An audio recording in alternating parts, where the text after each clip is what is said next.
환영합니다. 지금 시청 중이시라면 아마 필 학생이시거나 졸업이 가까운 상태거나 막 졸업하셨을 거예요. 정말 큰 단계죠. 물론이죠. 하지만 많은 질문이 생기죠. 특히 이런 생각이 들면요. 다음은 뭐지? 여기 미국에서 미래를 구축할 수 있을까? 오늘 브리가 다룰 주제는 우리는 미국 이민 경로를 살펴볼 것입니다. 특히 파일 학위를 마친 졸업생들이 이곳에서 일하거나 혹은 영구적으로 거주하려는 경우에 대해 다룰 것입니다. 열일은 쇼머 하르티너 파워 화이트 페이퍼 림을 사용하고 있어요. 서울 백서는 옵션을 명확하게 제시하죠.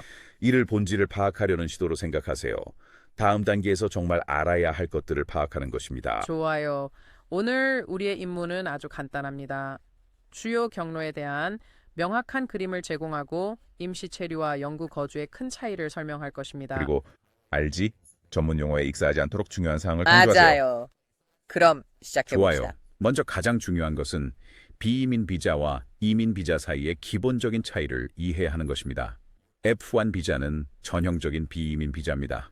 특정한 이유, 즉 공부를 위해 정해진 기간 동안 여기에 있을 수 있게 해줍니다. 말이 되네요. 그리고 졸업 후에는 종종 언급되는 다른 비이민 비자가 있죠. 예를 들어 OPT 같은. 선택적 실습 훈련. 취업서를 필호리 연결을 잠시 일할 수 있게 해줍니다. 맞아요. 그 다음으로 흔한 취업 비자인 H1B가 있습니다. 그 부분 대해서 더 많이 이야기할 그리고 것입니다. E2 투자자 비자 같은 것도 특정 사람들에게는 해당됩니다. 그러나 이러한 비이민 비자의 핵심은 만료일이 있다는 것입니다. 자동으로 영주권으로 전환되지 않습니다. H1B는 그 이중 의도가 있지만. 맞아요. 그렇습니다. 그것을 자세히 알아보겠습니다. 좋아요. 중요한 예외사항입니다. 그리고 반대쪽에는 이민 비자가 있습니다. 이것들은 영주권, 즉 그린카드를 목표로 하는 것들입니다. 맞아요. 그리고 우리가 논의할 주요 항목은 취업 기반 또는 EB 카테고리입니다. 그러니까 EB1, EB2, EB3, EB5입니다. 그래서 이 임시 체류와 영구 체류의 구분을 이해하는 것이 계획을 세우는 데 기초가 되지 않나요? 물론입니다. 올바른 질문을 하는데 도움이 되죠. 예를 들어 1년이나 2년 정도의 업무 경험을 원하시나요? 아니면 미국에서의 장기적인 삶이 목표인가요? 그것이 정말로 집중하는 데 도움이 됩니다. 그렇군요. 그래서 많은 졸업생들이 당장 일을 하고 싶어 할 때 OPT가 바로 다음 단계처럼 보입니다. 대부분 그래요. OPT, 선택적 실무 훈련은 기본적으로 전공에 직접 연결된 임시근무 허가입니다. 정확합니다. 표준 기간은 최대 12개월입니다. 알겠어요. 하지만 큰 보너스의 가능성이 있습니다. STEM 연장입니다. 네, 과학, 기술, 공학, 수학 분야에 대해 맞아요. 학위가 해당된다면 추가로 24개월을 받을 수 있습니다. 그래서 OPT로 총 36개월이 될 수 있습니다. 3년이라니. 그거 대단하네요. 정말 그렇습니다. 당신이 말한 것처럼 다리를 놓는 역할입니다. 전문적으로 발을 들일 기회입니다. USCIS를 통해 신청합니다. 맞습니다. 일반적으로 졸업 전에 신청합니다. OPT는 H1B 비자나 영주권 절차를 시작하기 위한 디딤돌로 매우 가치가 있습니다. 하지만 따라야 할 규칙이 있겠죠. 물론입니다. 엄격한 규칙이 있습니다. 실직 상태로 있을 수 있는 기간에 대한 제한이 있으며 학교의 지정 학교 공식 담당자에게 자신의 직업에 대해 업데이트해야 합니다. 좋아요. 중요한 세부 사항이네요. 그러니까 OPT는 다리 같은 거군요. 그 다리 너머에는 보통 뭐가 있죠? H1B입니다. 매우 자주 그렇습니다. 전문직 종사자를 위한 H1B 비자입니다.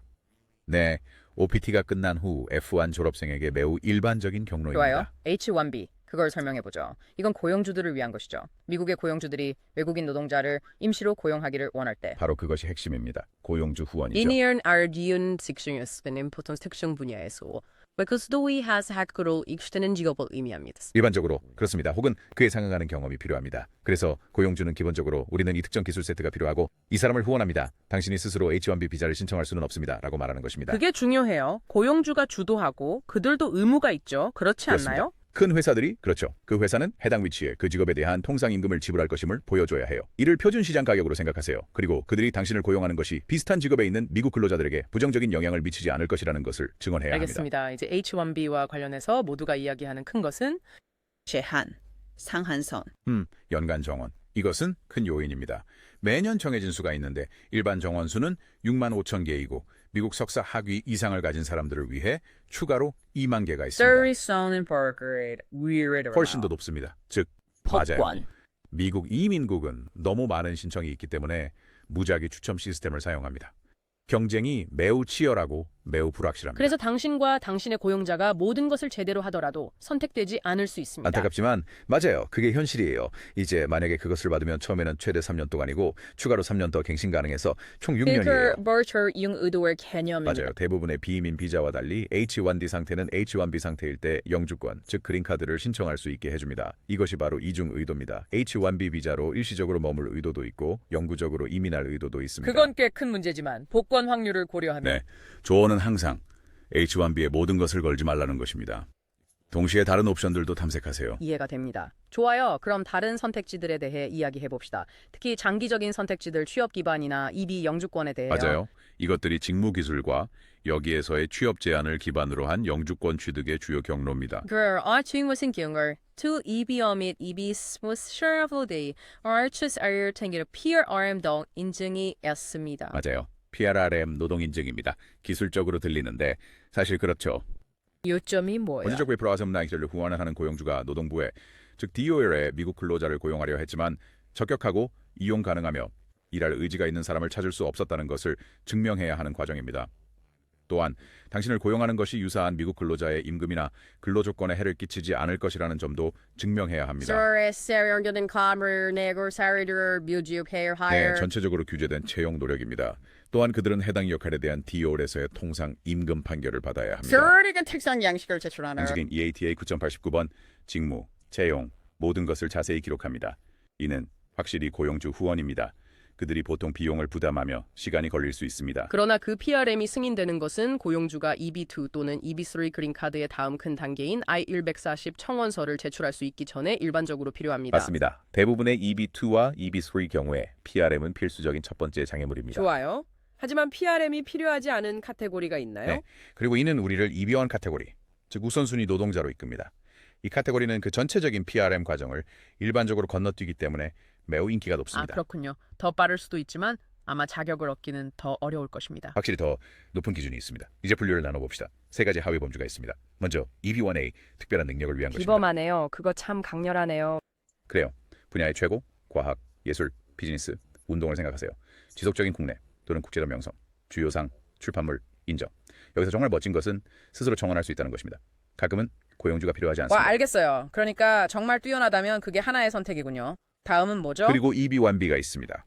이는 뛰어난 교수와 연구원을 위한 것입니다. 알겠습니다. 학술 작업에 대한 국제적인 인정을 받아야 하고 최소 3년의 교수 또는 연구 경험이 필요합니다. 그러나 이 경우에는 정규직 제한이 필요합니다. 맞습니다. 연구부서가 기록된 대학이나 민간 고용주입니다. 알겠습니다. 그리고 세 번째 EB1 유형은요? 다국적 기업의 관리자나 임원을 위한 EB1C. 이것은 회사 내에서 이동하는 사람들을 위한 것처럼 들리네요. 맞아요. 최근 3년 중 최소 1년 동안 해외 관련 회사에서 관리직이나 임원 역할로 근무했어야 합니다. 그리고 동일한 고용주 그룹을 위해 미국에서 유사한 고위직을 맡기 위해 오는 것입니다. 미국 법인의 직책 제한이 필요합니다. 알겠습니다. 그래서 EB1은 기준이 높고 아마도 더 빠르네요.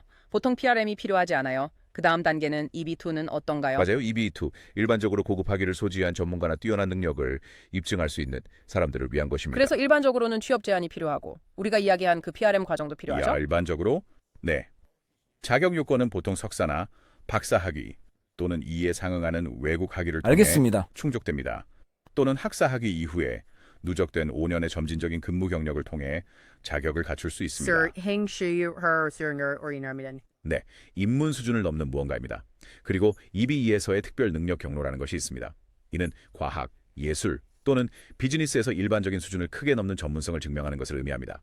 여전히 보통 PRM이 필요합니다. 보통은 그런데 예외가 있다고 했잖아요. 네, EB2에서 큰 것, 국가이익 면제 또는 NIW. 국익 면제. 흥미롭게 들리네요. 정확히 무엇을 면제해 주나요? 그것은 잠재적으로 일자리 제한 요건과 PRM 노동 인증 요건을 면제할 수 있습니다. 그러면 어떻게 되는 거죠? 일자리 제한 필요 없나요? PRM도 없나요? 기본적으로 일어났습니다. 만약 EB2 기준인 높은 학위 또는 특별한 능력을 충족한다면 본인이 직접 청원할 수 있습니다. 고용주 스폰서가 필요 없습니다. 자가 청원. 그건 정말 크네요. 그렇습니다. 하지만 세 가지 주요 사항을 증명해야 합니다. 첫째, 제한한 작업, 즉 그 귀하의 노력이 상당한 가치와 국가적 중요성을 가지고 있다는 것입니다. 네, 과학, 보건, 기술, 문화, 기업가, 청신의 발전, 즉 국가의 이익이 되는 것들을 생각해 보세요. 두 번째로, 이 노력을 실제로 발전시킬 수 있는 위치에 있다는 것을 보여줘야 합니다. 즉, 당신은 기술, 경력, 계획을 갖추고 있습니다. 이해됩니다. 신뢰할 수 있어야 합니다. 맞아요. 그리고 세 번째로, 일반적인 구인 제한 및 폄 요구 사항을 면제하는 것이 미국의 이익이 된다는 점을 주장해야 합니다. 이게 이제서로 내릴 수 없는 중요하고 내가 그것을 수행할 수 있어 소임 이익을 위해 일반적인 고용주 장벽을 건너뛰는 것이 필요하다고 말하는 것과 같다는 거죠. 그것은 상당히 좋은 요약입니다. 특히 기업가나 혁신적인 연구를 하는 연구자, 과학자, 표준적인 직무 설명에 맞지 않는 기여를 하는 예술가들에게 매력적입니다. 왜 그런지 알겠어요. 그럼 어떤 종류의 증거를 찾나요? 다나사르 사건이라는 사례에서 나온 프레임워크가 이를 안내합니다. 그것은 세 가지 요점을 봅니다. 상당한 가치와 국가적 중요성, 잘 위치하고 있는지, 그리고 면제의 이익입니다. 이것을 증명하려면 상당한 증거와 당신의 업무에 대한 상세한 문서, 그 영향, 당신의 자격, 지지서신이 필요합니다. 강력한 주장이 필요합니다. 확실히 주의 깊은 준비가 필요한 것 같아요. 좋아요. 그래서 2B1, 2B2 만약 누군가가 딱 맞지 않는다면요. 2B3도 있어요. EB3 비자는 숙련 노동자, 전문가, 그리고 기타 노동자로 불리는 범주를 포함합니다. 일반적으로 EB1이나 EB2보다 범위가 넓습니다. 일반적으로. 네. 주요 요건은 정규직 영구적인 일자리 제한과 승인된 PRM 인증입니다. 그리고 그 하위 분류, 숙련 노동자, 전문직, 기타 노동자, 차이점은 주로 무엇인가요? 직무 요구 사항에 관한 것입니다. 숙련 노동자는 최소한 2년의 훈련이나 경험이 필요한 직업을 대상으로 합니다. 전문직은 일반적으로 미국 학사 학위 또는 동등한 외국 학위를 요구합니다. 그리고 다른 노동자, 때로는 비숙련 노동이라고도 불리는 경우 2년 미만의 훈련이나 경험이 필요한 직업을 대상으로 합니다. 그래서 더 많은 종류의 직업을 포함하네요. 일반적으로 고용주 주도인가요? 매우 그렇습니다. 고용주가 PRM 승인을 받는 것이 크게 중요합니다. EB3의 경우 특히 다른 노동자 카테고리와 특정 수요가 많은 국가 출신 사람들에게는 적체에 주의해야 합니다. 이렇게 그린 카드 대기 시간이 더 길어진다는 의미인가요? 아주 길어질 수 있습니다. 네. 나라별, 카테고리별, 연간 제한 때문에 때로는 여러 해가 걸립니다. 맞아요. 중요한 요소죠. 주된 취업 경로는 다뤘으니 혹시 자본을 투자할 사람들이 선택할 수 있는 다른 주요 경로가 네, 있을까요? 확실히 그렇습니다. 투자자 비자가 있는데요. 주로 다룰 두 가지가 있습니다. 이 이항 투자자 비자와 EB 5번 이민 투자자 프로그램입니다. 좋아요. E2를 시작해볼까요? 주요 사항은 무엇인가요? 절대적인 핵심은 E2는 비이민 비자입니다. 이 비자는 직접적으로 그린 카드로 이어지지 않습니다. 알겠습니다. 좋은 구분이네요. 누가 자격이 당신은 있나요? 미국과 특정 상업 및 항해 조약을 맺은 국가의 국민이어야 합니다. 모든 국가가 그런 것은 아닙니다. 그리고 투자를 해야 네. 하니까. 실질적인 운영을 하는 미국 사업체에 상당한 자본을 투자해야 하고 무엇보다 그 사업체를 개발하고 관리하기 위해 입국해야 합니다. Sarıdır entüren bekliyor. Ters tüd gemerkestil. 법에 명시된 명확한 숫자는 없다는 것이 흥미롭습니다. 사업이 성공할 가능성을 높일 만큼 충분해야 하며 사업 총 비용에 비례하여 상당한 금액이어야 합니다. 아주 소액만 투자할 수는 없습니다. 그래서 단순한 수동적 투자가 아닙니다. 운영해야 합니다. 대부분 그렇습니다. 일반적으로 최소 50%를 소유하거나 명확한 운영 통제를 의미합니다. 그리고 이것은 비이민 비자이기 때문에 신분이 종료될 때 결국 미국을 떠나겠다는 의도를 유지해야 합니다. 하지만 사업이 지속되는 한 오랜 기간 동안 갱신할 수 있습니다. COP 사람이 일할 수 있지. 연구 체류로의 직접적인 길은 없는 건가요? 맞습니다. 이제 EB5 프로그램과 비교해 보세요. 이것은 영주권을 위한 것인가요? 맞죠? EB5는 이민 비자 프로그램입니다. 이것은 특히 미국 내 새로운 상업 기업에 상당한 금액을 투자하는 외국인에게 영주권을 부여하도록 설계되었습니다. 좋아요. 새로운 사업. 그것은 최소한 미국 노동자를 위한 정규직 10개의 일자리를 만듭니다. 10개의 일자리, 그게 주요 요구사항인 것 같네요. 투자 금액은 어떻게 되나요? 중요합니다. 현재 표준 최소 금액은 150만 달러입니다. 와. 또는 투자가 목표 고용 지역, 즉 시골 지역이나 실업률이 높은 지역에서 이루어지면 80만 달러가 될 수 있습니다. 그러나 이 금액은 변경될 수 있고 때때로 변경되기도 합니다. 해야 합니다. 보통 이는 1990년 말 이후에 설립되었음을 의미하거나 더 오래된 경우에는 상당히 재구조화되거나 확장된 것입니다. 그리고 고용 창출은 중요한데 보통 약 2년 안에 풀타임 미국 일자리 10개를 만들어야 합니다. 자신의 회사를 직접 설립하는 것처럼 직접 투자할 수 있나요? 아니면 다른 방법이 둘 있나요? 다 가능합니다. 직접 투자하여 자격을 갖춘 비즈니스를 관리하거나 많은 사람들이 USCIS에서 승인한 지역센터를 통해 투자합니다. 이러한 센터들은 여러 EB5 투자자로부터 자금을 모아 더 큰 프로젝트를 진행합니다. 영주권을 받나요? 거의 그렇습니다. 처음에는 조건부 영주권을 2년 동안 받습니다. 이는 임시라는 뜻입니다. 그 2년이 끝날 즈음에 조건을 제거하기 위해 또 다른 청원을 제출해야 합니다. 그때가 투자 계획을 실제로 수행하고 어떤 경우에는 필요로 하는 10개의 일자리를 창출하거나 보존했음을 입증하는 시점입니다. 승인되면 표준 영주권을 받습니다. 알겠습니다. 그것도 꽤나 복잡하군요. 와우, OPT, H1B, EB1, 2, SAM, NIW, E2, AB5. 확실히 옵션이 있기는 한데 정말 복잡하게 들리네요. 정말 그렇죠. 미국 이민 시스템은 악명 높게 복잡합니다. 겹치는 규칙들, 엄격한 기한, 끊임없는 정책 변화들, 특히 졸업 직후에 혼자 해결하려고 하면 위험합니다.